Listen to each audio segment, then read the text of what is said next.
নমস্কার বন্ধুরা, আমি হলাম স্মৃতি।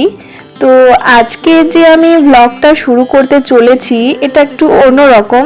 এতদিন আমি যা রান্না করছিলাম তার রেসিপি কেমনি করে রান্না করি সেটা দেখাচ্ছিলাম। তো আমি একটু ভাবলাম যে আমি রান্নার ফাঁকেও যে কি কাজ করে থাকি, কতটা চাপ নিয়ে, তো সেটাই একটু আপনাদেরকে দেখাবো। তো দেখুন, আজকে আমি রান্না করব রুই মাছের ঝোল, যেটা আলু আর ফুলকপি দিয়ে। তো ওই মাছটা ভাজা চাপিয়ে আমি আগে বাসনগুলো কিছু জমেছিল সকালে, তো সেইগুলো আগে ভালো করে মেজে ঘষে নিয়ে ধুয়ে নেব। আসলে কি জানেন তো, সংসার জিনিসটা যতটা সহজ বলে মনে হয় ততটা তো সহজ নয়। রান্নার মাঝে কেটে গুছে ধুয়ে বাগিয়ে তারপরে এই যে বাসন কোসন ধুয়ে খুব যে তাড়াতাড়ি করে আমাকে কাজ করতে হয় প্রতিদিনই, কারণ আমার একটা ছোট 3 বছরের মেয়ে আছে। তো এই আর কি স্পিডেই আমি একটু কাজ করি।